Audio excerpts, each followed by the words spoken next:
મિત્રો આપણે ધોરણ 9 માં સમાજ વિજ્ઞાનની અંદર 8મા પાઠમાં ભારતના રાજ્ય બંધારણનું ઘડતર અને લક્ષણોનો ચોથો તાસ લઈએ છીએ। બંધારણના લક્ષણોમાં ચોથું લક્ષણ છે મજબૂત કેન્દ્રવાળું સમવાય તંત્ર। ચોથું લક્ષણ મજબૂત કેન્દ્રવાળું સમવાય તંત્ર। ભારતના બંધારણની અંદર કોઈ જગ્યાએ સમવાય તંત્રનો ઉલ્લેખ કરવામાં આવેલો નથી, કારણ કે ભારત 29 રાજ્યો અને 6 કેન્દ્ર શાસિત પ્રદેશોનો બનેલો કુલ 35 એકમોનો બનેલો દેશ છે। એટલે ભારતના બંધારણની અંદર કોઈ જગ્યાએ સમવાય તંત્રનો ઉલ્લેખ કરવામાં આવેલો નથી। 29 રાજ્યોનો બનેલો દેશ હોવાથી ભારતને સંઘ દેશ તરીકે ઓળખવામાં આવે છે। ભારત એક વિશાળ દેશ છે અને આ વિશાળ દેશનો વહીવટ સારી રીતે થાય તે માટે બે પ્રકારની સરકારો બનાવવામાં આવે છે। આખા દેશની એકતા અને અખંડિતતા જળવાય અને 29 રાજ્યો ભારત સાથે જોડાયેલા રહે તે માટે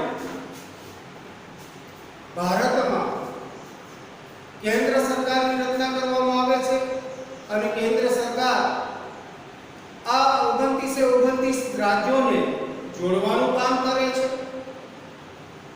દેશની એકતા અને અખંડિતતા જળવાય તે માટે કેન્દ્ર સરકારની રચના કરવામાં આવે છે। હવે દેશ વિશાળ હોવાથી એટલે કેન્દ્ર સરકાર 29 રાજ્યોમાં અસરકારક અને પ્રત્યક્ષ કાર્યક્ષમ વહીવટ એટલી સરકાર એટલે કેન્દ્ર સરકાર 29 રાજ્યોમાં અને 6 કેન્દ્ર શાસિત પ્રદેશોમાં સ્વાભાવિક છે કે અસરકારક કાર્યક્ષમ અને પ્રત્યક્ષ વહીવટ કરી શકે નહીં। તો 29 રાજ્યોની અંદર અસરકારક કાર્યક્ષમ અને પ્રત્યક્ષ વહીવટ થાય તે માટે ભારતમાં કુલ બે પ્રકારની સરકારો બનાવવામાં આવે છે।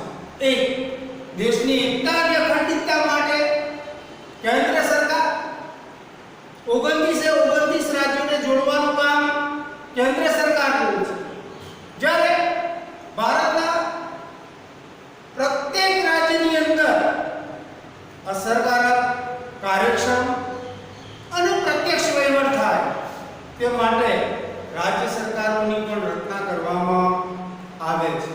હવે દેશમાં કુલ બે પ્રકારની સરકાર હોવાથી કાયદો ઘડવાની બાબતમાં ગૂંચવણ ઊભી ન થાય તે માટે આખા દેશમાં કાયદાની બાબતમાં ગૂંચવણ ઊભી ન થાય તે માટે કાયદા ઘડવાની જે સત્તાઓ છે એ સત્તાઓની બાબતમાં વહેંચણી કરવામાં આવે છે। તો સૌપ્રથમ આપણે જોઈશું કે કેન્દ્ર સરકાર કુલ કેટલા વિષયો પર કાયદા ઘડી શકે તેના માટે પણ બંધારણની અંદર ઉલ્લેખ કરવામાં આવે છે। રાજ્ય સરકાર કેટલા વિષયો પર કાયદા ઘડી શકે તે માટે પણ બંધારણની અંદર ઉલ્લેખ કરવામાં આવ્યો છે। તો હવે કેન્દ્ર સરકાર માટે કુલ 97 વિષય છે। કેન્દ્ર સરકાર 97 વિષયો પર કાયદા ઘડી શકે છે અને કેન્દ્ર જે વિષયો પર કાયદા ઘડી શકે છે તે વિષયોની જે યાદી છે એ વિષયોની યાદીને કેન્દ્ર યાદી તરીકે ઓળખવામાં આવે છે। અને કેન્દ્ર યાદીની અંદર કુલ 97 વિષય છે અને 97 વિષય પર માત્ર કેન્દ્ર સરકાર જ કાયદા ઘડી શકે છે. હવે તે 97 વિષયોમાં મુખ્ય વિષયો કયા છે? તો રેલવે, સંરક્ષણ, વિદેશી બાબત, અણુશક્તિ, નાણું, વીમો, બેન્કિંગ, કાર્ડ. તો આ બધા જ વિષયો કેન્દ્ર યાદીના છે અને આવા કુલ 97 વિષય છે અને આ 97 વિષય પર માત્ર કેન્દ્ર સરકાર જ કાયદા ઘડી શકે છે. આ 97 વિષયની અંદર રાજ્ય સરકાર કોઈ પણ પ્રકારનો હસ્તક્ષેપ કે દખલગીરી કરી શકતી નથી. હવે કુલ 29 રાજ્યોની અંદર અસરકારક, કાર્યક્ષમ અને પ્રત્યક્ષ વહીવટ થાય તે માટે દરેક રાજ્યની અંદર રાજ્ય સરકારોની રચના કરવામાં આવે છે. હવે રાજ્ય સરકાર માટે જે યાદી છે એ યાદીને રાજ્ય યાદી તરીકે ઓળખવામાં આવે છે. રાજ્ય યાદીની અંદર કુલ કેટલા વિષય છે? 66 વિષય. અને આ 66 વિષયો પર કાયદો ઘડવાની સત્તા માત્ર ને માત્ર રાજ્ય સરકાર પાસે છે. તો આ રાજ્ય સરકાર માત્ર 66 વિષયો પર કાયદા ઘડી શકે છે. હવે 66 જે વિષયો છે એ વિષયોમાં મુખ્ય વિષય કયા છે? તો કાયદો અને વ્યવસ્થા, શિક્ષણ, કૃષિ, સિંચાઈ, આરોગ્ય, ભૂમિ, વેપાર વાણિજ્ય અને સ્થાનિક સ્વરાજની સંસ્થાઓ જે છે એમના માટે કાયદો ઘડવાની સત્તા માત્ર રાજ્ય સરકારને આપવામાં આવી છે અને રાજ્ય સરકાર આવા કુલ 66 વિષયો પર કાયદા ઘડી શકે છે.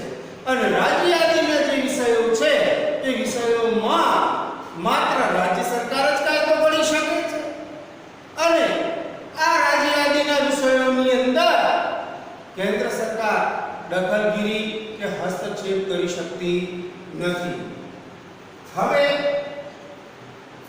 આપણે આગળ જોઈશું કે કેન્દ્ર યાદીની અંદર જે 97 વિષય છે એ 97 વિષયની અંદર કાયદો ઘડવાની સત્તા માત્ર સંસદની છે. સંસદમાં બે ગૃહો છે, એક લોકસભા અને રાજ્યસભા. તો આ બે ગૃહો ભેગા મળી કુલ 97 વિષય પર કાયદા ઘડે છે. એવી જ રીતે રાજ્ય યાદીની અંદર કાયદો ઘડવાની સત્તા માત્ર રાજ્ય સરકારની છે. રાજ્ય સરકારની અંદર પણ બે ગૃહો છે, એક વિધાનસભા અને બે વિધાન પરિષદ. આ બે ગૃહો ભેગા મળી રાજ્ય યાદીના જે 66 વિષયો છે એ 66 વિષયો પર કાયદા ઘડવાનું કામ કરે છે. હવે કેટલાક વિષયો એવા છે કે એ વિષયો કેન્દ્રને પણ સ્પર્શે છે અને રાજ્યને પણ સ્પર્શે છે.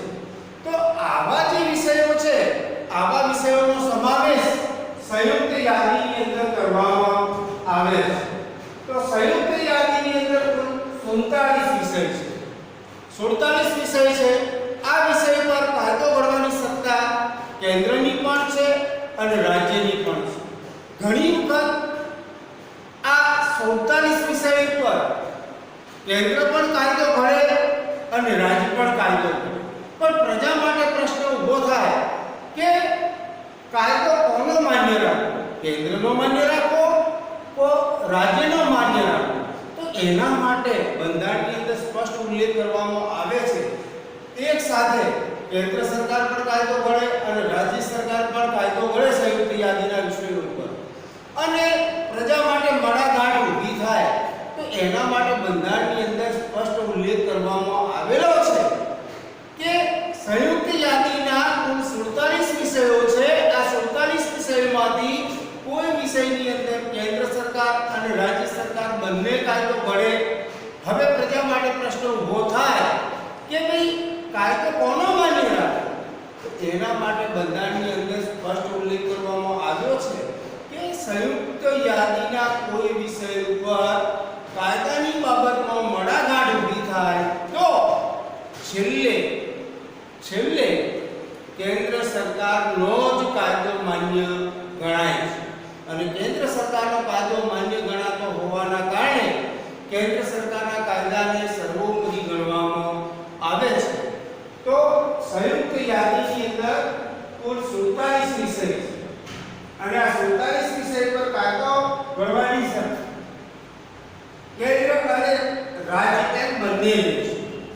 હવે બંને જણ કાયદો ઘડે તો એ સમય દરમિયાન છેલ્લે કાયદાની મડાગાંઠમાં કેન્દ્ર સરકારનો જ કાયદો માન્ય ગણાય છે. આ વિદ્યાર્થી મિત્રો ખાસ ધ્યાન રાખજો. હવે આપણે આગળ વધીશું. શેષ યાદી જે વિષયો વહેંચણી કરવામાં આવી જ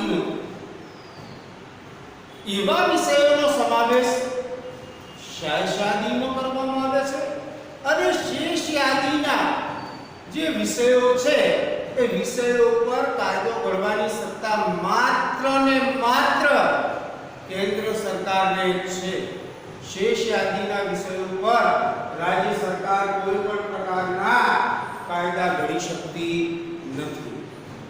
હવે આપણા બંધારણનું પાંચમું લક્ષણ છે કટોકટી વેળાએ એકતંત્રી વ્યવસ્થા. કટોકટી વેળાએ એકતંત્રી શાસન વ્યવસ્થા. તો દેશમાં કટોકટી આવે. હવે કટોકટી કુલ 3 પ્રકારની છે. એક આપણા દેશની અંદર બળવો ફાટી નીકળે સશસ્ત્ર કે આપણા દેશ ઉપર કોઈ આક્રમણ કરે કે આપણો દેશ યુદ્ધની અંદર જોતરાય. આપણો દેશ યુદ્ધની અંદર જોતરાય કે આપણા દેશ ઉપર કોઈ આક્રમણ કરે કે આપણા દેશની અંદર નાગરિકો દ્વારા સશસ્ત્ર બળવો કરવામાં અને એ સમય દરમિયાન આપણા દેશમાં કેન્દ્ર સરકાર ધારે તો કટોકટી લાદી શકે છે. યુદ્ધ, આક્રમણ કે સશસ્ત્ર બળવાના સમયે કેન્દ્ર સરકાર દ્વારા જે કટોકટી લાદવામાં આવે છે તે કટોકટીને સલામતી વિષયક કટોકટી તરીકે ઓળખવામાં આવે છે. હવે 3 પ્રકારની કટોકટી છે.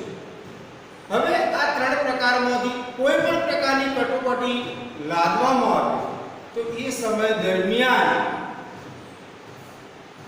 રાજ્ય સરકારની જે સત્તાઓ છે એ સત્તાઓ સંપૂર્ણપણે લય થાય છે. તે પછી કોઈ પણ રાજ્યની રાજ્ય સરકાર. હવે બીજા નંબરની કટોકટી છે કાયદો અને વ્યવસ્થા પડી ભાંગવી. કોઈ પણ રાજ્યની અંદર નબળી સરકાર અને આ નબળી સરકાર કાયદા ઘડે પરંતુ જે કાયદા ઘડવામાં આવે એ કાયદાનું પ્રજા બરાબર પાલન ન કરે અને એ રાજ્યની અંદર કાયદો અને વ્યવસ્થા પડી ભાંગે તો એ સમય દરમિયાન કેન્દ્ર સરકાર દ્વારા જે કટોકટી લાદવામાં આવે છે તે કટોકટીને બંધારણીય કટોકટી ઓળખવામાં આવે છે. અને જે રાજ્યની અંદર બંધારણીય કટોકટી લાદવામાં આવે છે તે રાજ્યની અંદર રાષ્ટ્રપતિ શાસન લાદવામાં આવે છે અને રાષ્ટ્રપતિ શાસન લાદવામાં આવે ત્યારે રાષ્ટ્રપતિના પ્રતિનિધિ દ્વારા આખા રાજ્યનો વહીવટ કરવામાં આવે છે. હવે ત્રીજી કટોકટી છે કે દેશની અંદર સતત ભાવ વધતા જાય, નાણાંનું મૂલ્ય ઘટતું જાય અને થાય અને નાગરિકો માટે મોટું સંકટ ઊભું થાય એમ હોય તો એ સમય દરમિયાન કેન્દ્ર સરકાર નાણાકીય કટોકટી લાદે છે. હવે નાણાકીય કટોકટી લાદવામાં આવે કેન્દ્ર સરકાર દ્વારા કોઈ પણ રાજ્યની અંદર કે આખા દેશની અંદર નાણાકીય કટોકટી લાદી દેવામાં આવે તો એ સમય દરમિયાન દરેક નાગરિકોના બેંકની અંદર જે એકાઉન્ટ હોય છે એ એકાઉન્ટ ફ્રી થઈ જાય અને તમારા એટલે કે નાગરિકોના એકાઉન્ટ ફ્રી થઈ જાય તો એ સમય દરમિયાન નાગરિકો પોતાના ખાતામાં પણ નાણાં હોય તો એ નાણાંને નાગરિકો ઉપાડી શકતા નથી. કટોકટી વેળાએ તમારી જમીનના પણ તમે માલિક ગણાતા નથી, તમારા ઘરના પણ માલિક તમે ગણાતા નથી, તમે તમારા નાણાંના પણ માલિક ગણાતા નથી. તો આવા સમયે સરકાર ધારે તો તમારી જમીનનો ઉપયોગ પણ સરકાર કરી શકે છે, તમારા ઘરનો પણ ઉપયોગ સરકાર કરી શકે છે, તમારા નાણાંનો પણ ઉપયોગ સરકાર કરી શકે છે. તે સમય દરમિયાન તમે સરકારને રોકી શકતા નથી. તો આવી કટોકટી ન આવે તે માટે આપણે પ્રાર્થના કરી પણ કદાચ કટોકટી આવી જાય તો એ સમય દરમિયાન દરેક નાગરિકે સંયમ જાળવવો પડે છે અને સરકાર એ સમય દરમિયાન પોતાની સત્તાઓ કેન્દ્ર સરકાર છૂટથી ઉપયોગ કરી શકે છે. એ સમય દરમિયાન નાગરિક ભારતનો કોઈ પણ નાગરિક કેન્દ્ર સરકારને કોર્ટની અંદર ઘસડી શકતો નથી. હવે આપણે આગળનું બંધારણનું લક્ષણ જોઈશું, દ્વિગૃહી શાસન વ્યવસ્થા. હવે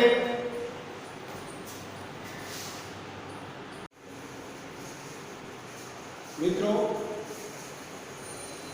દ્વિગૃહી શાસન વ્યવસ્થા અંતર્ગત કેન્દ્ર સરકારમાં બે ગૃહો છે, એક લોકસભા અને બે રાજ્યસભા. હવે લોકસભાને સંસદનું નીચલું ગૃહ કહેવાય છે અને આ સંસદના નીચલા ગૃહમાં પ્રજા દ્વારા ચૂંટાયેલા પ્રતિનિધિઓ બેઠા હોય છે, જ્યારે રાજ્યસભાને સંસદનું ઉપલા ગૃહ તરીકે ઓળખવામાં આવે છે અને ઉપલા ગૃહની અંદર 12 પ્રતિનિધિ રાષ્ટ્રપતિ દ્વારા નિમાયેલા હોય છે અને બાકીના પ્રતિનિધિઓ વિધાનસભાના સભ્યો ચૂંટીને મોકલે છે. હવે આ બંને ગૃહોમાં વિશેષ સત્તા લોકસભા અને લોકસભા અને રાજ્યસભામાંથી બનેલું પ્રધાનમંડળ અને પ્રધાનમંત્રી ભોગવે છે. તો કહેવાનો મતલબ એમ છે કે લોકસભા અને રાજ્યસભા બે ગૃહો છે, આ બે ગૃહોમાં વિશેષ સત્તા લોકસભા ભોગવે છે. હવે આખા દેશનો વહીવટ રાષ્ટ્રપતિના નામે થાય છે. રાષ્ટ્રપતિના નામે ભલે વહીવટ કરવામાં આવે પણ રાષ્ટ્રપતિ માત્ર નામની સત્તાઓ ધરાવે છે. હવે તો પછી રાષ્ટ્રપતિની વાસ્તવિક સત્તાઓ ભોગવે છે કોણ? તો રાષ્ટ્રપતિની વાસ્તવિક સત્તાઓ લોકસભા અને રાજ્યસભામાંથી બનેલું પ્રધાનમંડળ અને પ્રધાનમંત્રી ભોગવે છે. હવે પ્રધાનમંત્રી અને પ્રધાનમંત્રીના નેતૃત્વ હેઠળ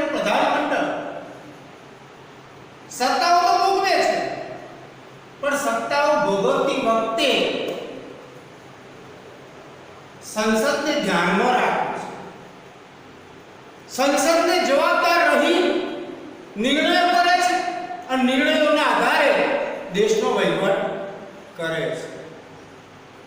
પ્રધાનમંત્રી દ્વારા કે પ્રધાનમંત્રીના પ્રધાનમંડળ દ્વારા કોઈ પણ પ્રકારની ભૂલ કરવામાં આવે, કોઈ પણ પ્રકારનું પ્રશ્નાર્થચિહ્ન ઊભું થાય તો એ સમય દરમિયાન પ્રધાનમંત્રી અને પ્રધાનમંત્રીના પ્રધાનમંડળને જવાબ આપવો પડે છે. તો કહેવાનો મતલબ એમ છે કે પ્રધાનમંડળ અને પ્રધાનમંત્રી સત્તાઓ તો ભોગવે છે, પણ સંસદને જવાબદાર રહે અને સત્તાઓ ભોગવે છે. એ જ રીતે દરેક રાજ્યની અંદર અગાઉ કહ્યું તે પ્રમાણે અસરકારક, પ્રત્યક્ષ અને કાર્યક્ષમ વહીવટ થાય તે માટે દરેક રાજ્યની અંદર રાજ્ય સરકારોની રચના કરવામાં આવે છે. રાજ્ય સરકારની અંદર પણ બે ગૃહો છે, એક વિધાનસભા અને બે વિધાન પરિષદ. આ બંને ગૃહોને ધારાગૃહો તરીકે ઓળખવામાં આવે છે, કારણ કે આ બંને ગૃહો કાયદા ઘડવાનું કામ કરે છે. વિધાનસભા ને નીચલું ગૃહ કહેવાય છે અને વિધાન પરિષદને ઉપલા ગૃહ તરીકે ઓળખવામાં આવે છે. હવે આ બંને ગૃહોમાં પણ વિશેષ સત્તાઓ વિધાનસભા ભોગવે છે, કારણ કે એમાં પ્રજા દ્વારા ચૂંટાયેલા પ્રતિનિધિઓ બેઠા હોય છે. હવે દરેક રાજ્યની અંદર રાજ્યનો વહીવટ રાજ્યપાલના નામે થાય છે. રાજ્યપાલના નામે ભલે વહીવટ થતો હોય રાજ્યની અંદર, પણ રાજ્યપાલ પાસે માત્ર નામની જ સત્તાઓ હોય છે. તો રાજ્યપાલની વાસ્તવિક સત્તાઓ કોણ ભોગવે છે? તો જે તે રાજ્યના મુખ્યમંત્રી અને મુખ્યમંત્રીનું મંત્રી મંડળ વાસ્તવિક સત્તાઓ ભોગવે છે. સત્તાઓ તો ભોગવે છે, પણ એમને ધારાગૃહોને જવાબદાર રહી અને સત્તાઓ ભોગવવી પડે છે. એ ધારાગૃહોની અવગણના કરી શકતા નથી. રાજ્યનો વહીવટ કરતી વેળાએ કે નિર્ણય કરતી વેળાએ કોઈ પણ પ્રકારની ભૂલ થાય તો મુખ્યમંત્રી અને મુખ્યમંત્રીના મંત્રીમંડળના કોઈ પણ સભ્યને બંને ગૃહોની અંદર જવાબ આપવો. હવે આગળ વધીએ. લોકસભા, કેન્દ્રમાં રહેલી લોકસભા અને રાજ્યમાં રહેલી વિધાનસભા, આ બંને ગૃહોની અંદર પ્રજા દ્વારા ચૂંટાયેલા પ્રતિનિધિઓ બેસે છે. પણ આ લોકસભા અને વિધાનસભા કાયમી ગૃહો નથી. એમની દર 5 વર્ષે ચૂંટણીઓ થાય છે. અને જ્યારે ચૂંટણીઓ થાય છે ત્યારે અગાઉની લોકસભા અને અગાઉની વિધાનસભાનું વિસર્જન થાય છે અને ફરીથી ચૂંટણીના પરિણામના અંતે નવી લોકસભા બને છે, નવી વિધાનસભા. અને લોકસભા અને વિધાનસભામાં જે પ્રતિનિધિઓ બેસે છે એ પ્રતિનિધિઓ પ્રજા દ્વારા ચૂંટાયેલા હોય છે. બીજું શું છે? કેન્દ્રમાં રાજ્યસભા અને રાજ્યમાં વિધાન પરિષદ. આ બંને ગૃહો કાયમી ગૃહ છે. કાયમી ગૃહ એટલા માટે છે કે રાજ્યસભા ની અંદર જે પ્રતિનિધિઓ બેઠા હોય છે એ પ્રતિનિધિઓમાંથી 1/3 સભ્યો 2 વર્ષના અંતે નિવૃત્ત થાય છે.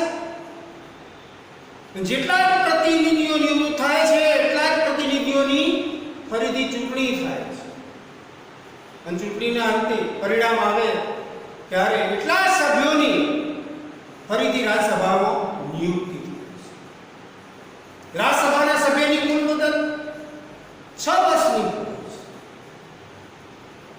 દર 2 વર્ષે 1/3 સભ્યો નિવૃત્ત થાય છે. જેટલા નિવૃત્ત થાય છે એટલા જ 1/3 સભ્યોની ફરીથી નિમણૂક થાય છે. એટલે દરેક રાજ્યસભાના સભ્યની મુદત કુલ કેટલા વર્ષની બને છે? 6 વર્ષ. હવે આપણે આગળ જોઈશું સ્વતંત્ર નિષ્પક્ષ ન્યાયતંત્ર. ભારત લોકશાહી દેશ. અને લોકશાહી દેશની અંદર ભારતના બંધારણે ભારતના નાગરિકોને વિકાસ કરવા માટે કુલ 6 જેટલા મૂળભૂત હકો આપે છે. આ હકોનો ઉપયોગ કરી નાગરિક પોતાનો વિકાસ કરી શકે છે. હવે હકનો ઉપયોગ કરતી વેળે નાગરિકના હક ઉપર કોઈ વ્યક્તિ કે કોઈ સંસ્થા દ્વારા તરાપ મારવામાં આવે અને હક છીનવી લેવામાં આવે તો હકનો કોઈ મતલબ રહેતો નથી. આવું ન થાય તે માટે ભારતની અંદર જે ન્યાયતંત્ર છે એ ન્યાયતંત્ર સ્વતંત્ર, તટસ્થ અને નિષ્પક્ષ રાખવામાં આવે છે. શા માટે? તો ભારતના દરેક નાગરિકને સંતોષ થાય તે રીતે ન્યાય મળે તે માટે, તટસ્થ અને નિષ્પક્ષ ન્યાય મળે તે માટે ભારતના ન્યાયતંત્રને નિષ્પક્ષ અને સ્વતંત્ર રાખવામાં આવે છે. ન્યાયતંત્ર કોઈ પણ નાગરિકને ન્યાય આપે ત્યારે ન્યાયની બાબતમાં ભારતના વડાપ્રધાન, પ્રધાનમંડળ કે સંસદ સભ્યો કે કેન્દ્ર સરકારની કારોબારીમાં ઉચ્ચ અધિકારીઓ ન્યાયતંત્ર જે ન્યાય આપે એ ન્યાયની અંદર વડાપ્રધાનના મંત્રીમંડળ, પ્રધાનમંડળના સભ્યો, લોકસભાના સભ્યો, રાજ્યસભાના સભ્યો કે સરકારનો કોઈ ઉચ્ચ અધિકારી ન્યાયતંત્રના ન્યાયની અંદર દખલગીરી કે હસ્તક્ષેપ કરી શકતો નથી. એના ઉપરથી કહી શકાય કે ભારતનું ન્યાયતંત્ર કેવું છે? તો ભારતનું ન્યાયતંત્ર સ્વતંત્ર, નિષ્પક્ષ અને તટસ્થ છે. શા માટે? તો ભારત લોકશાહી દેશ છે અને આવા લોકશાહી દેશની અંદર નાગરિકોને નિષ્પક્ષ ન્યાય મળે તે માટે, તટસ્થ ન્યાય મળે તે માટે ભારતના ન્યાયતંત્રને સ્વતંત્ર રાખવામાં આવ્યું છે. અને ન્યાયતંત્રના કોઈ પણ નિર્ણયની અંદર ભારતની કોઈ પણ વ્યક્તિ દખલગીરી કે હસ્તક્ષેપ કરી શકતી નથી, રાષ્ટ્રપતિ સિવાય. હવે આપણે આગળ જોઈશું બંધારણનો 8મો લક્ષણ, પુખ્ત વય મતાધિકાર. ભારત લોકશાહી દેશ છે અને લોકશાહી દેશની અંદર દર 5 વર્ષે લોકસભાની, વિધાનસભાની, જિલ્લા પંચાયત, તાલુકા પંચાયત અને ગ્રામ પંચાયતની ચૂંટણીઓ થાય છે. આ ચૂંટણીની અંદર દરેક નાગરિક પોતાનો મત આપી શકે તે માટે દરેક નાગરિકને મતાધિકાર આપવામાં આવે. પણ એ મતાધિકાર કેવો છે? પુખ્ત વય મતાધિકાર. એનો મતલબ એમ થાય છે કે ભારતનો કોઈ પણ નાગરિક 18 વર્ષનો થાય ત્યારે પછી ગમે તે ધર્મ પાળતો, ગમે તે ભાષા બોલતો હોય, ગમે તે જાતિનો હોય કે ગમે તે પ્રદેશની અંદર રહેતો હોય, કોઈ પણ પ્રકારનો ભેદભાવ જોયા વગર, કે પછી સ્ત્રી હોય કે પુરુષ, કોઈ પણ પ્રકારનો ભેદભાવ જોયા વગર કોઈ ભારતનો કોઈ પણ નાગરિક 18 વર્ષનો થાય ત્યારે એને આપોઆપ મત આપવાનો જે અધિકાર પ્રાપ્ત થાય છે એ મત આપવાના અધિકારને પુખ્ત વય મતાધિકાર તરીકે ઓળખવામાં આવે છે. હવે અગાઉના બંધારણના જે લક્ષણો છે એ આપણે નેક્સ્ટ પીરિયડની અંદર જોઈશું.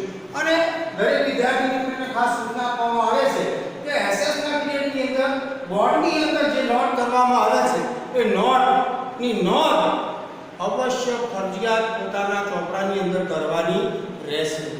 જ્યારે સ્કૂલ ચાલુ થશે ત્યારે આપણે બોર્ડની અંદર જે નોંધો મારવામાં આવી છે એ નોંધો તમારા ચોપડામાં ઉતારેલી છે કે નહીં એને ખાસ જોવામાં આવશે. તો દરેક વિદ્યાર્થી મિત્ર બોર્ડની નોંધ ફરજિયાત પોતાની નોંધ પોથીમાં ઉતારી લેશે એવી વિનંતી.